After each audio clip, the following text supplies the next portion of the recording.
Era início de inverno quando Amélia, dona de uma lanchonete à beira da estrada, viu o homem entrar. Ele usava um casaco puído, barba por fazer e olhos de alguém que já carregou o mundo nas costas. Não disse o nome, só pediu um café forte e pão com ovo. Ela estranhou o sotaque contido, a postura reta mesmo cansado e o jeito de observar cada canto do ambiente. Mesmo assim, serviu a refeição com um sorriso e um copo d'água extra. Ele agradeceu baixinho, pagou em dinheiro velho e sentou no canto mais afastado. Não parecia um andarilho comum menos, e havia algo no modo como segurava a caneca, como quem já viveu muitos silêncios. Naquela manhã, Amélia apenas seguiu sua rotina, sem imaginar que sua vida estava prestes a mudar. Ele passou a aparecer. Todos os dias, sempre no mesmo horário, 7h15 da manhã. Pedia o mesmo café forte e pão com ovo, sentava no mesmo canto e observava a estrada com atenção. Nunca puxava assunto, mas ouvia tudo o que se dizia no balcão. Amélia, viúva de um cabo do exército, tinha o hábito de ajudar quem aparecia perdido. Chamou-o de Senhor Estrada pela primeira vez quando esqueceu de perguntar seu nome. Ele apenas sorriu de canto, como quem achava graça do apelido. Um dia, ajudou a carregar uma caixa pesada para dentro da lanchonete sem que ela pedisse. Amélia agradeceu, e naquele instante, notou. Aquele homem era treinado, e escondia algo grande. Alguns caminhoneiros começaram a comentar. Aquele sujeito não é normal. Um deles disse que viu o homem reagir a um barulho de escapamento como se fosse um tiro. Outro jurava ter visto uma tatuagem militar escondida sob a manga do casaco. Amélia ouviu tudo em silêncio, mas decidiu não afastá-lo. Ela acreditava que todo mundo carregava fantasmas, e talvez ele só quisesse paz. Mas o que ela não sabia é que a paz dele era vigiada de longe. Na quarta noite desde sua chegada, câmeras de segurança captaram 2 carros pretos parados a 500 metros da lanchonete, e um dos ocupantes desceu, olhou para o letreiro e anotou algo num caderno. O estranho continuava sua rotina diária, mas agora parecia mais atento, como se esperasse algo. Ele evitava olhar para os retrovisores e mantinha sempre uma colher dentro do bolso, um velho truque de infantaria. Amélia, ao observá-lo, começou a lembrar do marido, que dizia: veterano nunca dorme completamente. Num sábado, ela preparou uma marmita especial e deixou no balcão para ele. O homem recusou de início, mas ela insistiu. Aqui, ninguém fica só com café. Ele aceitou e respondeu algo que a fez gelar. Obrigado, senhora. Por mais que não saiba quem eu sou. Ela tentou perguntar, mas ele apenas deu um leve aceno e saiu, como sempre. 2 horas depois, 3 SUVs escuras passaram lentamente. Em frente à lanchonete, na manhã seguinte a rotina foi interrompida por uma ligação anônima. A voz ao telefone dizia: você está com alguém que não devia ser encontrado. Cuidado. Amélia pensou em ignorar, mas algo no tom da voz parecia sério demais. Ela foi até o estranho e contou da ligação, esperando alguma reação. Ele apenas abaixou os olhos, respirou fundo e disse: achei que tinha mais tempo. Pediu para usar o telefone fixo da cozinha e fez uma ligação rápida, usando frases cifradas. Depois olhou para ela e disse: se quiser me mandar embora, eu entendo. Mas Amélia respondeu firme: se você foi acolhido por mim, não será traído por medo. O homem então revelou parte do que escondia. Seu nome era Estevão, codinome Servo 4-1, ex-integrante de uma unidade de resgate classificada como extinta, desaparecido há 6 anos, dado como morto por um grupo que tentou encobrir uma missão fracassada. Ele havia escapado com provas de que civis foram usados como escudos em uma operação clandestina. Desde então, estava sendo caçado por aqueles que tinham poder de mais e honra de menos. Amélia ouviu em silêncio, chocada, mas com o coração firme. Ela disse: você me lembra meu marido. Também tentou denunciar, e foi calado por dentro. E prometeu: enquanto estiver aqui, não ficará sozinho. Na tarde daquele dia, os carros pretos voltaram. Agora 5 ao todo. A lanchonete discretamente, como quem quer mostrar presença, sem declarar guerra. Amélia fechou as cortinas, trancou as portas e foi até Estevão, que estava terminando seu prato. Ele olhou pela janela e disse: vieram rápido. Eu achava que só chegariam na próxima semana. Ela perguntou se estavam armados, e ele respondeu: sempre estiveram. Pegou uma pequena mochila escondida sob o banco e a colocou nas costas. Dentro tem o que eles querem, mas só entrego se me garantirem que você ficará segura. Amélia o encarou e disse: aqui, quem protege sou eu. Os homens de preto bateram a porta com educação forçada. Disseram ser da agência de assuntos táticos, mas o crachá era estranho demais para ser verdadeiro. Pediram para falar com um homem chamado Estevão, alegando motivos de segurança nacional. Amélia respondeu: Aqui ninguém entra sem mandato. Um deles ameaçou usar força, e ela apenas apontou para a câmera de segurança no teto. Qualquer passo errado vai estar ao vivo em 3 redes locais, disse ela com firmeza. O homem recuou, mas deixou claro: voltaremos. E da próxima vez, com ordem. Mas o que eles não sabiam é que Estevão já tinha ativado um protocolo antigo de veteranos. À noite, 2 motociclistas pararam discretamente e entregaram uma maleta a Amelia. Dentro, havia documentos, gravações e coordenadas secretas ligadas ao passado de Estevão. Um dos motociclistas disse: o servo 4-1 não está sozinho. O vulto ainda protege os seus. Amélia entendeu que estava lidando com algo muito maior que podia imaginar. No dia seguinte, decidiu deixar a lanchonete fechada pela primeira vez. Em 12 anos, preparou o lugar como um bunker improvisado, reforçando janelas e saídas. Estevão ajudava em silêncio, como se cada movimento fizesse parte de um treinamento antigo. E enquanto martelava madeira, sussurrou: se eu cair, leve a maleta para o general Brandão. No 10º dia desde que ele chegara, a lanchonete foi cercada novamente, dessa vez com veículos de luxo, vidros escuros e sinal bloqueado. Era o tipo de operação que ninguém admitiria oficialmente. Amélia colocou a chaleira no fogo e se preparou como se fosse apenas mais um café da manhã.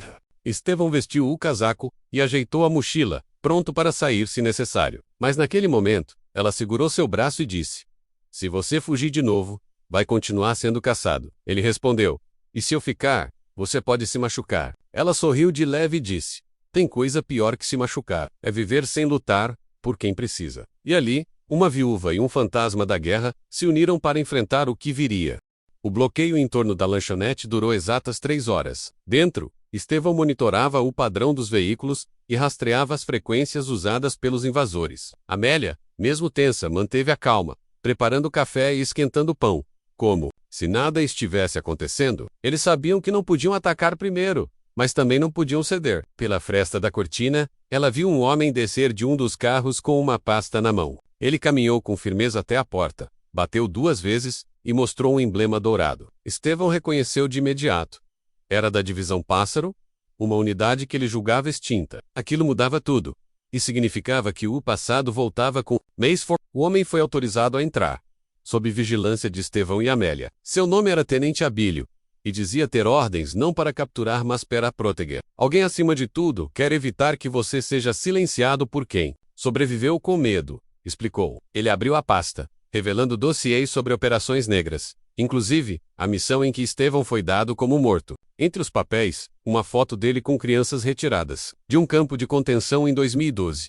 Amélia não conteve o choro ao ver uma das crianças com a farda do exército, menor que o corpo. Abílio revelou: você foi traído, Estevão, mas ainda pode salvar mais vidas se vier conosco. Mas o veterano respondeu: só vou se ela vier comigo. A operação para a retirada segura foi planejada em apenas 6 horas. Estevão e Amélia deveriam ser levados a um hangar abandonado, onde o general Brandão os aguardava. Era a única chance de Estevão entregar o material sem cair em armadilhas. Enquanto preparavam a saída, drones começaram a sobrevoar a área mas não eram aliados. Alguém interceptou a comunicação e localizou a transferência. Temos uma janela de 15 minutos. Depois disso perdemos o controle do perímetro, alertou Abílio. Amélia trancou a lanchonete pela última vez, olhando cada canto com saudade. E antes de partir, colou um bilhete na porta. Aqui se serviu coragem. A caminho do hangar, o comboio foi interceptado por um grupo civil armado. Não eram criminosos comuns, mas ex-agentes pagos para impedir a divulgação do conteúdo. Tamaleira. Estevão entrou em ação como nos velhos tempos, orientando cobertura e recuo. Amélia, dentro do carro blindado, mantinha a maleta protegida entre os braços. Mesmo com o tiroteio intenso, ela mantinha a mesma expressão que tinha quando perdia. Soldados no rádio do marido. O grupo conseguiu escapar após a chegada surpresa de 2 helicópteros não identificados. Amigos do vulto, murmurou Estevão. E ali, Amélia entendeu. A rede de veteranos anônimos era maior do que qualquer governo. No hangar, encontraram o general Brandão, envelhecido, mas ainda com voz de comando. Ele olhou para Estevão e disse: você é mais teimoso que seu pai. Era a revelação que faltava. Estevão era filho de um major silenciado pelo mesmo sistema. A maleta foi colocada sobre uma mesa de aço, e o conteúdo revelado diante de 2 câmeras. Ali estavam nomes, datas e vídeos que provavam o uso ilegal de unidades táticas em operações não autorizadas. Se isso for ao ar, metade da cúpula cai, disse Brandão. Estevão apenas respondeu: Então que caia. E Amélia completou.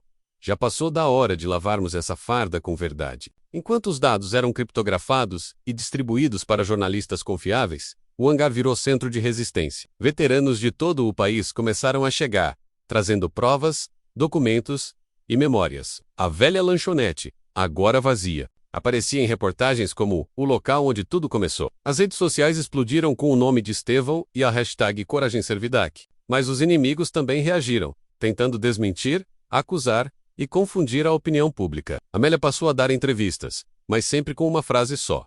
Eu vi o que ele carrega. Não se inventa dor assim. A sociedade começou a se dividir.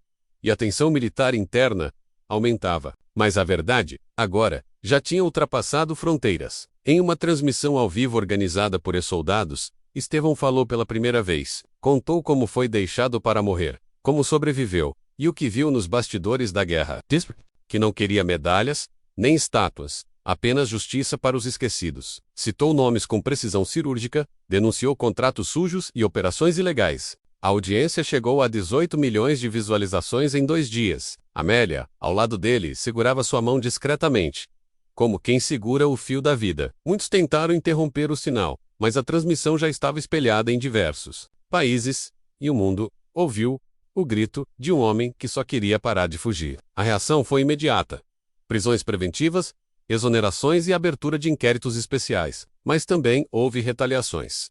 A casa de Brandão foi invadida, e jornalistas sofreram ameaças. Estevão recusou escolta oficial, mantendo apenas a proteção da rede dos veteranos. Amélia se recusou a sair de perto dele, mesmo com todos os riscos. Se fui capaz de enfrentá-los com uma frigideira e um café, agora não fujo por ter microfones, disse ela. O hangar foi reforçado, virando um símbolo de resistência popular. Ali se reuniam jovens, velhos e soldados de alma quebrada, mas firme. E a história deles já era lida em universidades, jornais e praças. No 30th, dia desde que Estevão cruzou a porta da lanchonete, algo mudou. Uma comitiva oficial pediu para ouvi-lo no Senado Federal.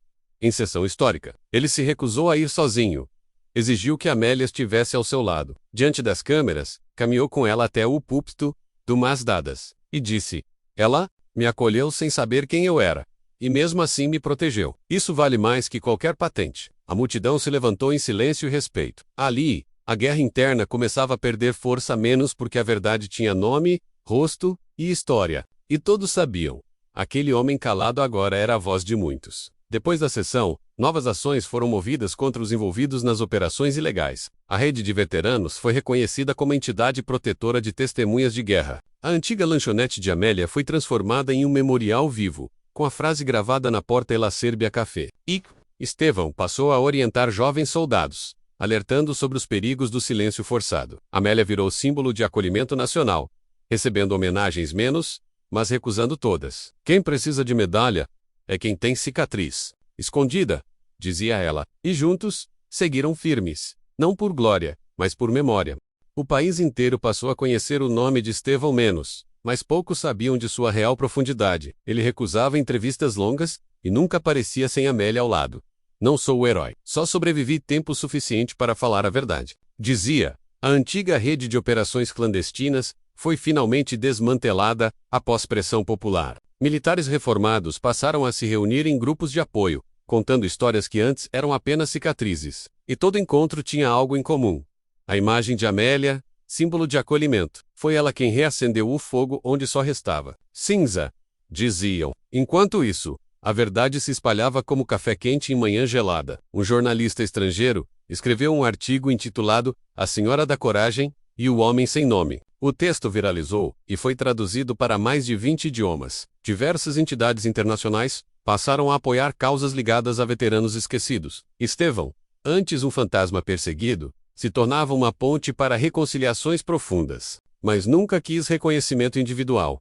Insistia que sem Amélia, teria voltado para o escuro. Certa noite, ele disse a ela: você não me salvou com armas, salvou com humanidade. Ela apenas respondeu: foi você quem me lembrou. O que era servir? E os dois seguiram, com passos silenciosos, mas cada vez mais firmes. Num gesto inesperado, a Força Armada convidou ambos para visitar uma base recém-reformada. Lá, soldados mais jovens foram instruídos com base nos relatos de Estevão. Ao ver seu nome na placa de uma ala de reabilitação, ele quase recuou. Mas Amélia segurou sua mão e disse: aceite, não por vaidade, mas por quem ainda vai chegar. Aqui durante a visita, um jovem soldado, com os olhos cheios d'água, disse: achei que era fraco por sentir medo. Estevão respondeu com firmeza: o medo não te faz fraco. Te impede de virar máquina. Ali, sorrisos foram trocados em silêncio. O tipo de silêncio que cura, não esconde. E aquela vez, antes fria e dura, começou a respirar diferente. A antiga lanchonete foi tombada como patrimônio histórico-social. Crianças de escolas públicas visitavam o local e ouviam a história de quando o silêncio falou mais alto que a farda.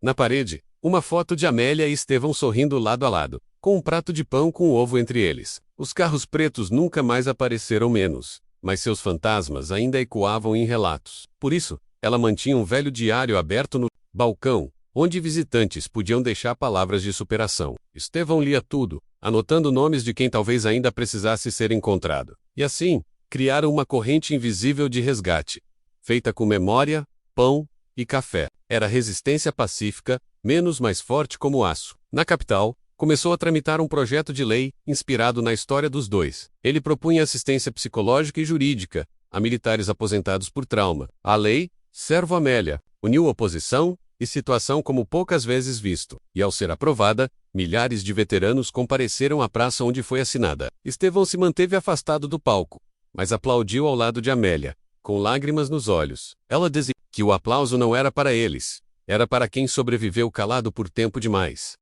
E assim, aquele dia virou feriado simbólico em várias cidades do interior. O nome Amélia voltou a significar coragem e cuidado. O general Brandão, agora aposentado em definitivo, fez uma última visita à dupla. Levou um medalhão, antigo, que pertencia ao pai de Estevão, morto em missão. Ele te deixou o que tinha de mais precioso, a verdade, e agora você a espalhou, disse o general. Estevão segurou o objeto com reverência e colocou sobre o balcão da lanchonete. Ali, ao lado do açucareiro, o medalhão passou a fazer parte da rotina. Clientes novos perguntavam o que era menos e Amélia contava, sempre com olhos firmes: a história dele é grande, mas coube aqui dentro, e me mudou para sempre. E então, o silêncio falava mais alto do que qualquer discurso. O tempo passou, e Amélia já sentia o corpo mais fraco, mas a alma mais viva. Ela dizia que a história daquele homem tinha prolongado sua vida. Estevão, agora mais sereno, cuidava dela como ela cuidou dele. Nos dias chuvosos, ele fazia café e cantava baixo músicas do tempo do quartel. A lanchonete mantinha o mesmo cardápio: pão com ovo, café forte e acolhimento gratuito. Ali não se perguntava nome, só se a pessoa estava com frio ou fome. E no fundo do salão, um mural com fotos de soldados, civis e crianças resgatadas. Todos ali tinham passado pela escuridão e encontrado luz naquele lugar simples. Certa manhã, Estevão acordou mais cedo que o normal e encontrou Amélia sentada no alpendre. Ela segurava uma foto antiga do marido com um sorriso calmo no rosto. Hoje ele teria orgulho. Não só de você, mas de mim também, disse ela. Estevão sentou ao lado dela, e ficaram ali sem dizer nada por longos minutos. A cidade ainda dormia, mas dentro da lanchonete, tudo já estava desperto. O cheiro do café se espalhava, e logo as primeiras pessoas começaram a chegar. A nova geração ouvia as histórias e aprendia que valentia não grita menos, apenas resiste. E ali, o ciclo se completava a cada amanhecer. Com o passar dos anos, Amélia se despediu da vida em paz, durante um cochilo na cadeira de balanço. Seu velório foi simples, como ela aquária, mas soldados de 3 gerações fizeram fila para agradecer. Estevão segurou o avental dela, por horas, como quem segura um legado. Na lanchonete, ninguém chorava alto, mas todos sabiam. Havia terminado. Ele continuou o trabalho, acolhendo, ouvindo, protegendo. Nunca aceitou ser chamado de herói. Dizia que a única heroína que conheceu servia pão com ovo e encarava as SUVs pretas com um olhar firme. E assim, manteve viva a chama que ela acendeu. Anos depois, uma menina de cabelos cacheados cruzou a porta da lanchonete, com medo nos olhos. Estevão se aproximou, ofereceu café e disse: aqui, ninguém pergunta, só cuida. Ela sorriu pela primeira vez em dias e perguntou se ele era a dona. Ele respondeu: não, a dona era uma mulher chamada Amélia. Eu só mantenho acesa a chaleira. No canto, a maleta original ainda estava lá, agora selada em vidro, como prova de tudo que foi vencido. A cidade cresceu, mas aquela esquina continuava sagrada. Ali, o silêncio tinha voz, e a dor encontrava resposta. E mesmo que o mundo mudasse, aquele lugar continuaria servindo coragem.